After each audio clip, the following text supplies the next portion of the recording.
За сайн байна уу найзууд, өнөөдрийн маань сэдв яаж масс нэмэх вэ гэсэн сэдв. Энэ асуулт ерөнхийдөө маш их орж ирдэг. Ингээд ороод ирэхлээр яаж хариулахаа мэдгээ байцгадаг. Яагаад гэвэл энэ маш ерөнхий асуулт учраас булчин масс тийм амархан нэмэгдэхгүй гэдгийг тайлбарлах үед хамаагүй жинл нэмж байвал болоо гэдэг. Хэрвээ та өөх тос ус юу ч хамаагүй нэмхийг хүсэж байвал орондоо ороод торт, пицца, бургер, зармиг, майонезтэй цөөн кола идээд орноосоо огт босохгүй байх хэрэгтэй. За ийм дэглэмийг та 7 хоног бариад үзээрэй. Та баггүй хэмжээний өөх тос нэмнэ гэдэгт итгэлтэй байна. Харин энэ нэмсэн масс тань таалагдах болов да. Харин одоо хоёр дахь тохиолдол болох булчин масс нэмэх тухай ярилцъя. За би нэг өгүүлбэрлээ энийг тогтоогоод аваарай. Хэрвээ та том булчинтай болъё гэж бодож ивэл хүнд жинг олон давтаж сурах хэрэгтэй. Өөрөөр хэлбэл том булчин хүнд жинг олон давтаж чаддаг гэсэн үг.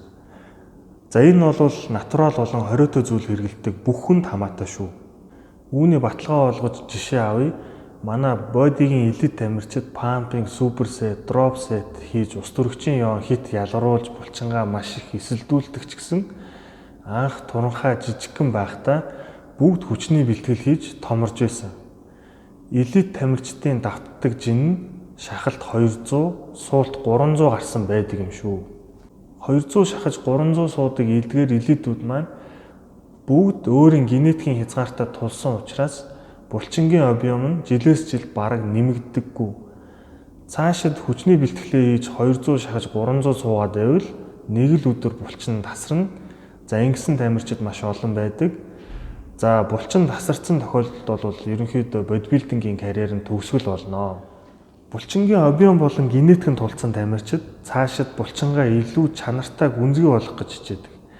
Энэ үед булчингаа хөөлгөж пампинг хийж ус төрөгчийн ёон маш их ялгаруулснаар нөгөө булчингийн утасны цөм рүү нэвчүүлж уурганы нийлэгжилтийг бий болгодог. За энэ тухай булчин хэрхэн томордог вэ гэсэн бичлэг байгаа та бүхэн үзээрэй. Харин эдгээр тамирчид чиг хүчгүй ээжиж элитүүдийн бичлэгийг хараад дуурайж хит эсэлдэхлээр нөгөө хүч нь нэмэгдэхэ болждаг.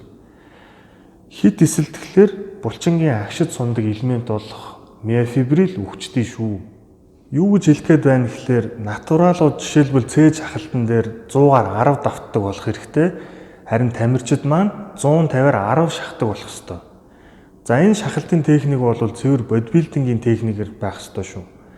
За одоо яаж булчин масс нэмэх вэ гэсэн асуултын хариулт орж ирэх чинь. За саяны миний дурдсан үзүүлэлтэнд хүрэхийн тулд тамирчин хүн тодорхой зам туулнаа да. Энэ замыг туулах явцад нөгөө булчингийн масс нэмэгдчихнэ гэсэн үг. За энэ замыг туулж байхдаа булчин томроход тохиромжтой нөхцөл байдлыг үүсгэж дэглэм барих ёстой.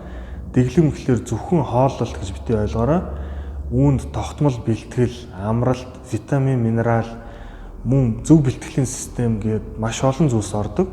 Зөв дэглэм барьж зөв бэлтгэл хийж хүчээ сайн нэмж байгаагаа хянахын тулд тэмдэглэлийн дэвтэр хамгийн чухал үүрэг гүйцэтгэнэ. Та өөрийн бүх оролт, дасгал давталтуудаа бүгдийг тэмдэглэх хэрэгтэй. Үүнийг ямар ч ой тогтоол сайтай хүн санаж чадахгүй. Өмнөх бэлтгэл дээр хийж байснаасаа илүү ихийг өргөхийн тулд өмнөх бэлтгэлээ яг таг санах хэрэг гарна. Булчин урахад тохиромжтой дэглэм нөхцөлийн талаар яаж масс нэмэх вэ гэсэн цуврал бичлэгээр оруулах болно. Цувралын 2 дугаар хэсэгт зөв бэлтгэлийн талаар ярина гэж бодож байна. Ингээд энэ бичлэг танд хэрэгтэй санагдсан бол лайк дарж, subscribe хийгээрэй. Ингээд түр уулзтлаа баяртай.